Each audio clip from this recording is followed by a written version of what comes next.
proceed to the next talk, which will be given by Manuel, and it will be about accessing Zarr from NetCDF. So my presentation will be rather short. I think we can save a bit of time. I'm Manuel. I'm from DKRZ, the same place that my colleague was just referring to, where he ran these benchmarks in our HPC. So we are a German climate center for computing center for climate research. We are a national service, and we are kind of a partner in general for climate research related topics. We offer this HPC, but other services, data storage and data. We provide data outside as well. We are here in Hamburg, so it was just a quick and easy attendance to come here at DESI. Yeah, so one of the main topics that happens at DKRZ is Earth system modeling, and with the increase of the complexity of these models and the resolution, the data that they produce kind of exploded, and it challenged a bit the ways of analyzing it. So we have to think about new ways of doing that, and for that we may have to consider different types of data. So NetCDF, as you perhaps all know, it's a well-established format and API for climate research data. It has been around for forever, and there's many tools that rely heavily on NetCDF. There's also new ways of doing data analysis with Python that use these wrappers around NetCDF. But then on the other hand, there's newer formats like Zarr. We've been talking a bit about it this week. It has this cloud native design for chunked and compressed array formats. It has very suitable for big data and offers remote access out of the box, which is rather nice because then scientists can kind of don't need to have access to the network if or the internal network if they have minimal data to be fetched and it's publicly available. And it's mostly the implementation is driven by the Python library. So the goal of this presentation is to show with the state of the implementation of Zarr in NetCDF that kind of leverages this familiar API from NetCDF and brings this functionality to these other tools. Why Zarr? Well, it scales really well with the data size. It has these chunks and shards that live in the storage, and their hierarchy kind of is reflected on the namespace. So there's not this file concept as opposed to, for instance, HDF5 and NetCDF. It's more like a store concept that kind of comprises all the files and all of the things that it has. And this gives room for a lot of distributed I/O patterns, a lot of concurrent writing or parallel writing on the file system, and kind of scales really well by delegating this to the files, to the underneath file system. It has been widely adopted and fairly well supported in the Python community. And I also like this last sentence from a colleague that I stole from his slides. That Zarr comprises this concept really nice, where cutting things is easier than gluing things. And instead of having multiple files living around to represent your data set, it's easier to have just a single point of reference that you then select depending on what you want to do with that data. NetCDF currently, as you may all know, it's basically HDF file with specific rules. And they also have a high valuable goal of not breaking backwards compatibility with previous formats of NetCDF. And this is a kind of a noble task and an important task. And there's also this new implementation of Zarr that got brought to NetCDF fairly recently. Couple of years ago, and it kind of also provides a unified interface to access both NetCDF data and now Zarr. It achieves this and aims at being compatible with both NC-Zarr, which is a specific set of Zarr data with some specific metadata attached, but it also aims at be used for general other Zarr specification, namely the one that is implemented in Xarray, a very popular module in the Python community. And this basically extends support to Zarr or access to Zarr to non-Python ecosystems, and C, Fortran, maybe even MATLAB. The tools in our community that will benefit most out of this functionality is CDO, a tool that has been lying around for a long time and has a big community using it. That basically is a tool that operates on climate data, usually NetCDF files, to transform them, but also visualization tools like ParaView. The current state of the implementation, let's now start to take a bit of a look here.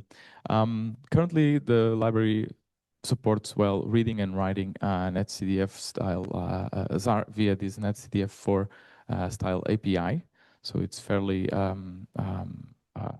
integrated in the normal API. So as a user, you don't have to do that much to just be able to do it, apart from setting a mode parameter.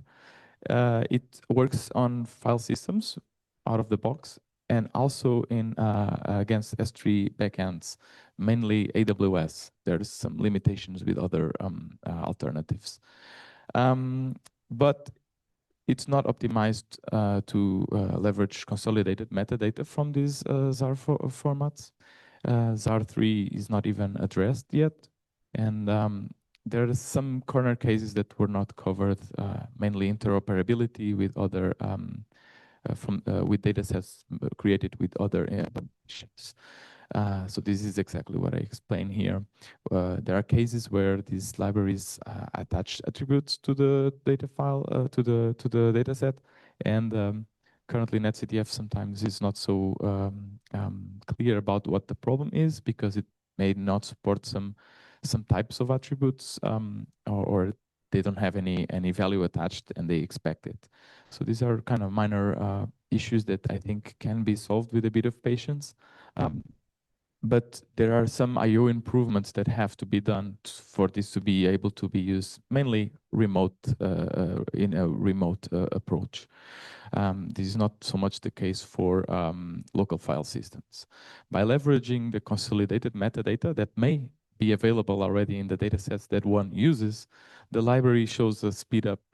In my example here was just 37x, just by loading the metadata once, and there's no need for going around checking the structure of the dataset anymore. There's also an important opportunity to increase concurrency. The library later on, after opening the datasets, if it needs to fetch some data, it will fetch chunks sequentially. So open file or requesting a file or a chunk one at a time. But there is the current implementation uses libcurl, and libcurl offers this multi interface where one can send many requests at once, or keep sending asynchronous requests and fetch the results later on.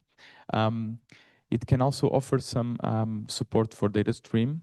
Currently, it's highly dependent on these content length headers from the replies from the server to pre-allocate some buffers, where this may not always be ideal.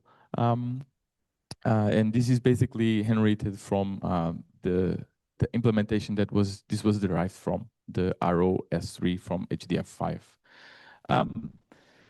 So I did a proof of concept that kind of aims at using Zarr as a single way of fetching remote data.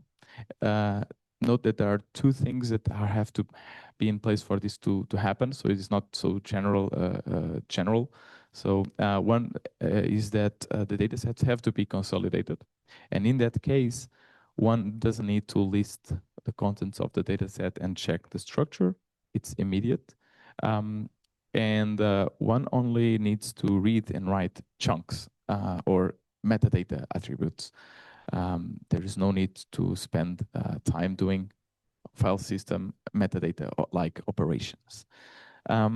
And when the data is public, so if it's behind some public HTTP endpoint, a single implementation can interact with different services. If you have a public S3 bucket, a Swift container that's also public, or a simple Apache or some other custom HTTP server, then this could be Zarr could be used to stream data. Yeah.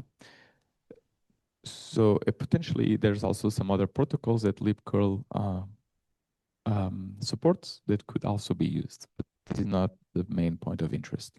So here I have a working branch that has been adding some stuff on top of what Dennis from NetCDF has been doing regarding Zarr 3. And in this case, I use this single implementation that allows, in this case, to fetch a data set from S3, from a public bucket in S3. So there's no need for passing credentials around. Anyone can see this data set. This other one in Swift, very similar. So it's basically the same implementation. Then we have this URI cloud at DKRZ. So it's like a service that profits from Kerchunk and exposes NetCDF and GRIB data via this interface as Zarr. So yeah, it also is here. And in the future, one of the things that we have a high interest in is IPFS. So it's an ongoing kind of protocol. It's based on HTTP and is a peer-to-peer backend storage. And libcurl already supports this in the latest version, so they are able to use it, because in the end it's basically interacting with some HTTP gateway as a user. And I've done some tests with the latest libcurl, and I was able to get it working. It's not exactly the same branch as I was pointing before, and this may still need to do some work. Yeah, so I'm actually about to finish my presentation. This was kind of to show the work that I've been trying to do, but there are some things to consider, because we may have to explore other Zarr implementations. Not that NetCDF was not doing a good job, but it seems that it's a very niche community. So it seems that I feel like we are the only ones that kind of are pushing for this. I don't have any other idea of peers that may be interested in bringing this to NetCDF. So it might be worth it to converge to some other Zarr implementation in C that NetCDF could use and also be useful for other people. Yeah, one of the things that we do have to consider, especially after I've got to know HDF5, is this vol connector that could also be a potential implementation for this Zarr access. So I'm looking forward on hearing opinions and see how this discussion evolves. One of the things that we do want is this remote access, and mainly HTTP. And I've heard as well during this week that there is this trade-off between maintainability and flexibility that you guys at HDF5 chose to opt for this AWS CS3 implementation rather than doing a native libcurl based, which I understand. But I guess for our case, it would be also nice to have some sort of HTTP library underneath, which I guess AWS may also have. Yeah, and then there was this topic that raised yesterday during this roundtable about the Unidata funding. So it has been a showstopper in a way. But in reality, a lot of contributions are being done by people that are not officially attached to Unidata, like Dennis and me, for instance. Yeah, and also, sorry, I left something here for this Zarr implementation. There are some C++ and some Rust/C binding implementation that may also be nice to check. So yeah. So in short, NetCDF does its job. It enables Zarr for scientific workflows, but there are many improvements that have to be done for it to be actually usable in remote access mainly. It's been difficult to maintain and to keep up because it's a fairly small community that maintains it, I would say. There's also these scattered implementations around that I think are kind of harming the end goal, which have maybe some reference implementation in other languages like C or C++. Yeah, so maybe the way to solve this is combine efforts and try to agree on something.